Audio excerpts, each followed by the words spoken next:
delighted today to be joined by Jeanette Findlay, tireless walker for Celtic fans, a member of the Celtic Trust, and was also one of the main drivers behind the Fans Against Criminalisation back a couple of years ago.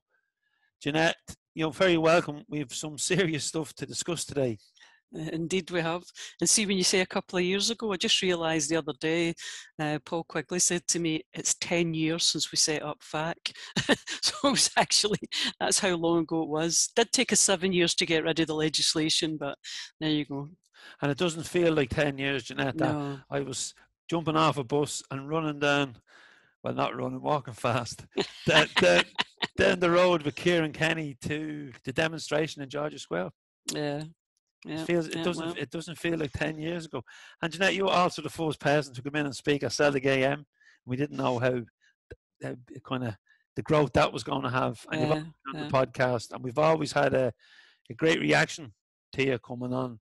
But today, I'm delighted to have you because I need some more information from you, because we've had Super Leagues, and then we had the tabloids coming out yesterday, and the tabloid types, and giving us all this British League. Now, we've been here before. We've had Phoenix Leagues, Atlantic Leagues, but we're in the Scottish League. It's a lovely thought to think that, you know, Celtic could be playing the Man United and Liverpool and reaping the financial rewards of that. But it's also worth thinking or having thoughts about that if we were to enter a league like that, we would become much more attractive for businesses and families like the Glaziers, who ruined Man United and divided the fans, and you'd FC United starting off. So where is the trust now in this? Because we need to get the message out there that it's not all singing and dancing down in England. No, I mean, the trust obviously hasn't had, time to sort of absorb a lot of these things that you're talking about. Have only sort of come into the public domain over the last last few days, really. I mean, we were aware that something was going on in terms of there was some discussions about what might happen and so on, but the detail of that we knew nothing about. Now, we're obviously heading towards our AGM next week, and I'm sure there'll be a lot of discussion around that, and the trust board will meet before that to discuss it. But I think we need to let things settle. We're not an organisation that kind of jumps at every turn, so we kind of wait and see what's actually happening here and what's it. So we have a set of principles, which is that we're very clear about what football's about. We want the greatest success for Celtic Football Club, but success can be measured in a number of ways. And the thing that always gets me about all of this is that people seem to think that somehow, you either embrace the full global capitalist side of football, or else you just wallow about among the Diddy teams. Really, that seems to be as if that's the only thing that can happen. But people seem to forget that football wasn't always like that. Now, I'm not saying we're going to go back to the past, but actually in the end, people have to make a decision. Do you want to be a customer of some global franchise, really? Or do you want, in the current, a word I had never heard before, do you want to be a legacy fan? Do you want to be just one of these kind of old dinosaurs that are, do you want to be, somebody who never gets to see your team live because you'll be priced out of it? Do you want to be somebody who pays fortunes to broadcasters? Do you want to be doing all of that, or do you want to be somebody who can go and turn up at a football ground, watch the game, reasonably follow everything in the domestic league, even if you can't go to, necessarily go to European away games and stuff like that? What is it you want as a football club? What is it you want to be as a football fan? I think people really have to think about that. So yes, you want Celtic to be as successful as it can ever be, but what does that mean to you? Does it mean taking part in a corrupt competition? Does it mean taking part in, what does all of that mean? Now, there's a level of corruption, for the domestic league up, and we all know that. I just think people need to make their mind up about what it is that they want, and what does being a fan mean. I know what it means to me. I don't support Celtic because I believe that Celtic's going to be competing regularly at the top of the game internationally. I don't, at a European level. I support Celtic because I was born and brought up supporting Celtic, and the things that matter to me are the support and the fans, and that's the things that, push comes to shove. With the season that we've just had, if you were only interested in success, then there wouldn't be many Celtic fans left. Don't all jump in, because I know we've had 9 years of tremendous success, so I know, and I appreciate that, and that's all great. I've also lived through all the years of, winning nothing. So, and I'm still here. So it's not about that for me. It's about being part of a community. It's about being part of a people, particularly if you live in Scotland, because as I've said many times before, Celtic to me is our national side. It's the national side of an immigrant people. That's what it is. It's that sense of community. It's that sense of being the place where your identity is clear and you don't have to defend it, and you don't have to, you just are who you are, and you share that with people, and you share it with people who don't necessarily come from the same background as you. And you engage in things that are about your community, about supporting, and that can be the charitable side of it. It can be the Kano, it can be the food bank collections that the Green Brigade do, it can be the anti-racist tournament, it can be in the politics. Again, sometimes people get very upset when they talk about politics and sport, but frankly, as long as there's been politics and as long as there's been sport, the two things have gone together. As far as I'm concerned, that's the way it should be, where you have any venue where you can collect together, thousands upon thousands of people with a similar sort of background and attitude, then, that's going to be used to political effect, and why not? So it's about all of those things for me, all of those things. How's that going to play over the next period? I'm just not the person to ask about those things. I just don't know how all of this is going to play out. But I do know that I would rather have circumstances where, we're no in amongst the big boys, but I can still go to Celtic Park every fortnight, and I can still go to domestic away games, rather than circumstances where we're up there supposedly in amongst the big boys, but it just isn't the same experience anymore. You just don't, you'd have to travel to England. And I know, speaking to you, because you're obviously travelling for Ireland, that's been part of what you took on when you became a Celtic supporter, and that's what you were going to have to do. But that would feel really strange for me, to think that I would have to think about travelling to England every fortnight. And of course, lots of the people who go to away games now wouldn't be able to do that.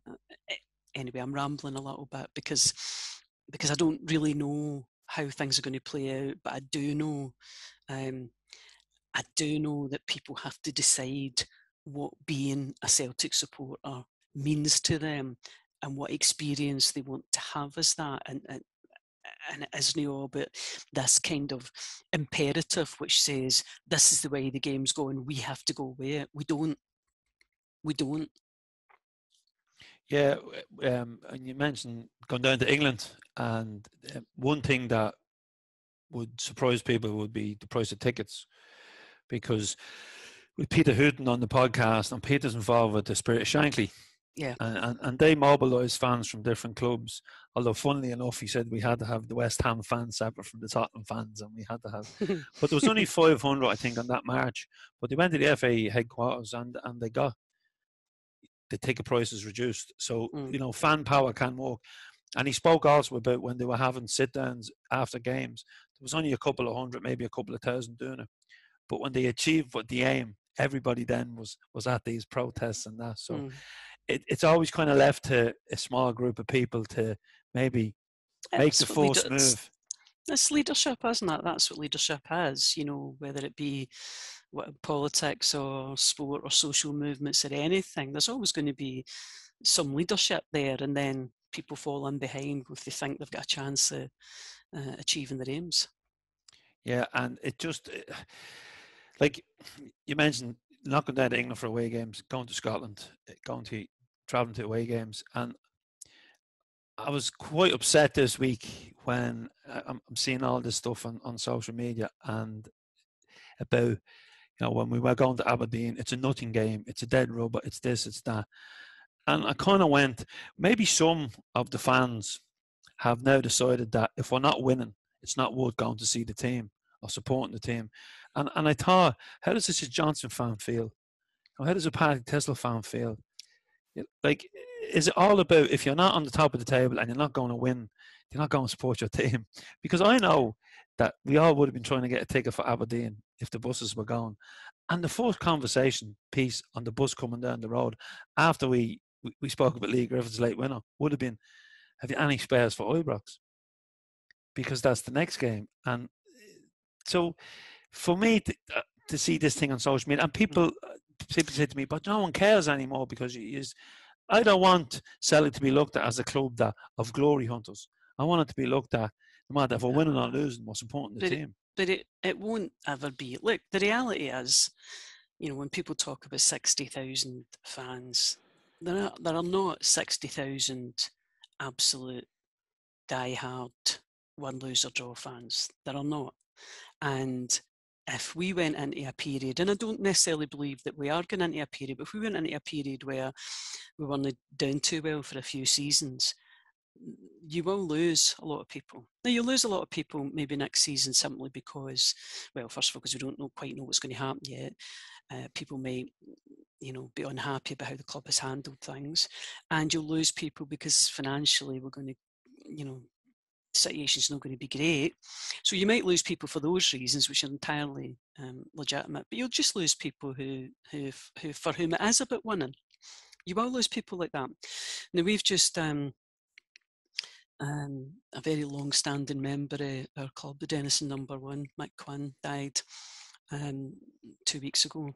And Mick had huge health problems, and Mick went to every single game, home and away, even at a point where he couldn't really walk anywhere. Now, Aberdeen was always a great one for him because the buses were parked right next to the ground, so he could, get in quite. But even the ones where you have to walk a bit further, and then we got a, one of these electric scooter things, and we carried that in the bus for him, and right to the end, and right to a week or so before he died, he was still talking about renewing his season ticket. That's the kind of people. That would be me and you, Andrew. That would be the kind. That's the kind of that's who I'm interested in. If there are people out there who are saying, "I've stopped going to see Celtic because they haven't won anything," I don't really know what to say to those people because they're not actually. It's not that they're not. I'm not saying they're no Celtic fans, and I'm no. There's no a test. There's no There's no some kind of qualification. But they're not actually thinking about this the same way as me, so I don't really have anything to say to them. This is not what this club is about. So, this club, this support, the core of this support, the heart, the beating heart of this support, it's not that we don't care about winning. We're no kind of tartan army. We do care about winning. We very much care about winning. But the most important thing is us as a community, as a club, watching football being played the way we want to see it played, enjoying the game, enjoying the crack, enjoying the journeys, enjoying the stories. That's what Celtic is to me. Now, if it means something else to somebody else, that's fine. They'll need to make their own decisions. But you're absolutely right. We will lose a lot of people who really, if we're not winning, it doesn't work for them. Yeah, and I'm trying to encourage people to join the Celtic Trust because with all this Super League talk, and I firmly believe that they were only testing the water, and I think it might be UEFA that implements it through time because whether there's relegation in it or not, we are heading for a Super League of some degree because they want a bigger slice of the pie, the big clubs, and they don't want the smaller leagues because they've destroyed it. They've destroyed the European Cup anyway. Teams, with the exception of maybe Porto, you don't really, you can really predict who's going to be in the later stages of the Champions League. And it's kind of a handful of teams that have the money. Like we've got Russians, we've got Americans, we've got Gulf money, we've got Asian money coming into the game, and it's coming in for a reason. It's not coming in because they want to fight relegation. It's coming in because they want money. Celtic is hugely vulnerable. Yes. And that's what we've been saying since last year. I suppose we've always been saying it, because we've always thought that the right model for Celtic should be as a fan-owned organisation. That's the position of the Trust. But certainly as a PLC, we've been saying, and more recently saying more vigorously, that Celtic is hugely vulnerable. It's hugely vulnerable. I've said it to you when I spoke to you before. You know, there is something afoot, something going on just now, obviously. Whenever you see share prices shooting up, that's usually capitalism's way of saying something's going on. So something is going on. And whatever that might be, may mean that Celtic becomes a very attractive proposition for people whose interests are not the same as ours. Yeah. And that could mean, because it is a PLC, somebody could make an out, you know, if they manage to buy Dermot Desmond's shares and they buy Lindsay Trains, then that's it. They could force a buy it. They could force us all to sell their shares to them. That could happen. Yeah, Jeanette, thanks very much for coming on. But I just want to finish with this, because I wrote an article and I look at Lindsay Train and I see sell. And the first line on the website is to increase the value of the shareholders. I look at the Celtic Trust and I see the word trust. And the first line on that website is, for many of us, being a Celtic fan is a family and a social tradition. And I know which one I want to back. And if I can appeal to any fans out there who have thought about joining the Trust, please do so. For a £5 a month, that £5 will be turned into shares. You will become a shareholder.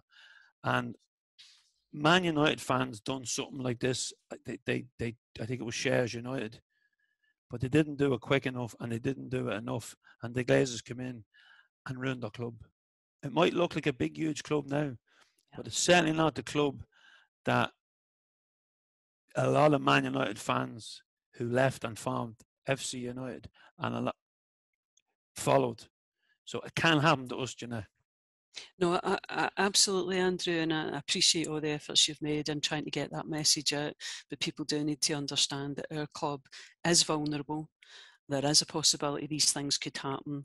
And the only way that we can fight that is to combine together to try and mobilise as many shares as possible, both buying shares and combining all of the small shareholders, because that could take us up to about 20%. Just if we could get everybody who's a small shareholder to agree to pull together in terms of casting a vote where required, that could take us above 20%. This is not beyond the possibility, beyond the realms of possibility. We can do this. So I would really encourage all of your listeners to please consider joining the Celtic Trust, because at this point, more than probably any other in the recent past, we really need people to stand together to save this club and make sure that it doesn't fall into the hands of people who have no interest really in its long-term health. Thanks, Jeanette. Thank you.